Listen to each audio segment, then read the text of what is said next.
come back to this big event in Nigeria. The Minister of Finance, Olawale Edun, headlined that Knowledge Forum on the state of the Nigerian economy, organized by Access Bank. The conference attracted some of Nigeria's biggest names in business, industries, finance, commerce, and academia, a platform of engagement that reviews some of the government's recent policies and reforms and how to profit from them moving forward. Let's listen to excerpts from the lead presentations. This is Access Bank's second corporate forum. Just now, I was asking Ike, what do you intend to do with this forum? We have the World Economic Forum. We have so many gatherings. How do you want to situate this? And I was speaking to two things: the sustainability of the effort and also reaching for global, world-class standards and a global significance, because that's what we have to aspire to. That's what so many people in this front row have aspired to and given us. And so I congratulate all at Access on this second forum and I encourage them to keep it up. And I thank you for this opportunity to say what the President, the government, the administration of President Bola Ahmed Tinubu has done, what it is doing, and what it intends to do as we aim to take Nigeria onto a higher growth trajectory. These conversations are necessary. The reforms that have been taken so far were necessary. And we just want to impress upon you and Nigerians at large what we are doing to reset our economy and to achieve development, growth, and reduction of poverty, a better life for Nigerians, which is Mr. President's ultimate aim. The macroeconomic reforms would have been done sooner or later. They needed to be done, and the President has taken the bull by the horns and started the process on a road which we are still on. And as Roosevelt said, we are not alone in this. We are not alone in having to face the situation before you. We are lucky relative to some. Look at what is happening in the war-torn areas of the world, the African continent, the European continent, and elsewhere. Just recently, in Britain, in which, in fact, there was a change in government, so they didn't have to use the narrative that, look, a government, it inherits the assets and the liabilities when it comes in. They could easily say, Sir Keir Starmer, that this is what he's been left with, but most important of all was looking forward. He warned, and he tried to prepare Britain for a tough time, because he too has to undertake structural reforms to set the economy on the right path. And he said one thing which I think we need to bear in mind. He said that effectively the broadest backs, the most privileged, the richest in society have to pay the cost. It is not the poor and the vulnerable that have to bear the consequences of the past and the reforms that are necessary. And it's important, I think, to mention that President Bola Ahmed Tinubu had always committed to making sure that as much as possible, that the poor and the vulnerable are not left to their own devices. With the environment we have, where inflation spiked, inflation is what? It's a fight over distribution. And if you don't protect the weak and the vulnerable, they are the ones that will lose out in the fight of over limited resources, limited goods. So, ladies and gentlemen, 17 months or so on, I think the reforms, from the evidence, from the data, from the details that we have available to us, the reforms are yielding fruit.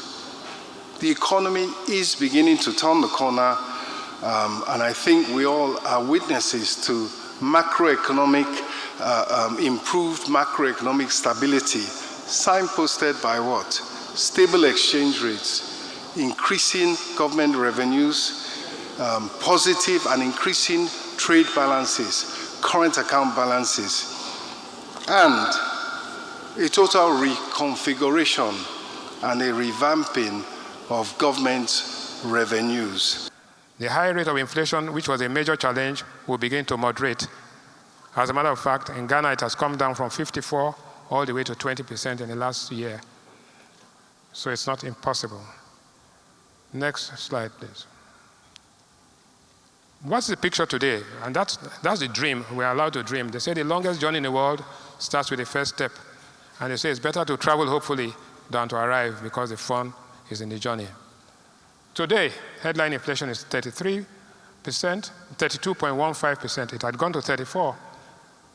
Unfortunately, that was before the petrol price increase and after the protests. We believe that in the September inflation data is going to go in the wrong direction. It's going to go back to 34% before moderating in December, because the import duty waiver, the goods on the high seas, and they will have come in. So flour, which is today at 70,000, will come down to about 50,000 or 55,000, and so on. 2, the growth is positive. It's 3.19%. It's going to taper a little bit. But 2 things are going to happen on the growth side. 1, power sector reform. And we believe that there will be no change in power sector reform until 1, cost-reflective tariffs and a complete intervention and write-off of the existing debts of the discos. That has to be done. If that is done and you have the metering, you need more than 5 millimeters, maybe 10 millimeters. Then for every 1,000 megawatt increase in power, there's a corresponding increase in GDP of between 0.25 and 0.5%. You cannot make omelette without breaking eggs. So whether we like it or not, we've got to give the power discos a pass on there and allow them to charge the proper tariffs. And if the power supply increases, then the telcos will have better cost margins, and the telcos, also with liberalized tariffs, will do something. Drone technology will allow them monitor what's happening in the Niger Delta and in oil vandalism. When that is done, the increase in oil production, which we are aspiring now, of 2 million barrels, maybe we'll be in OPEC, maybe we won't, in 2026. But that alone, so you will have an increase in oil revenue, increase in oil output, an increase in GDP itself, all happening at the same time. Mind you, I'm talking about 2026. The thing is that you must finish 2024, and you must survive in 2025. So, number 4 is total factor productivity. This is the optimal use of capital stock. It had been negative for the past 10 years. It only became positive in the last year. It means that if the Niger Bridge was not fully completed, capital stock was there, but nobody was using it. So optimizing the use of those capital resources leads to a phenomenal increase in growth. We have, for example, the tax for project swaps, and Taiwo Yedele is here. I can tell you that what MTN is doing between Onitsha and Enugu, what the Dangote Group has done between Bagada and is phenomenal. Value for money, and you can see it. We're going to be seeing more of those kind of activities. 5, the high interest rate now is 26, but remember I will say the MPR will be down to anywhere between 19 and 22. Effective lending rates today are about 32, 34%. Nobody can survive in that environment, but we've got to make those kind of adjustments. We're doing that. Money supply growth is interesting. It's now at 62%, but it is misleading because every time the exchange rate falls, the naira value of the domiciliary account balances increase, and that is considered as money supply growth.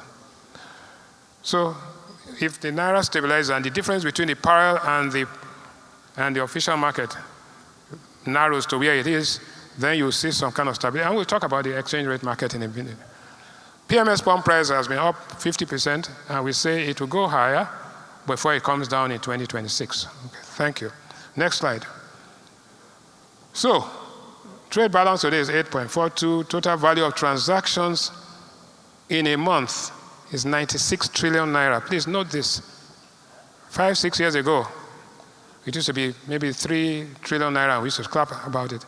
It's now 19 trillion. By 2026, the monthly transactions will be in excess of 25 trillion, if not 30 trillion a day.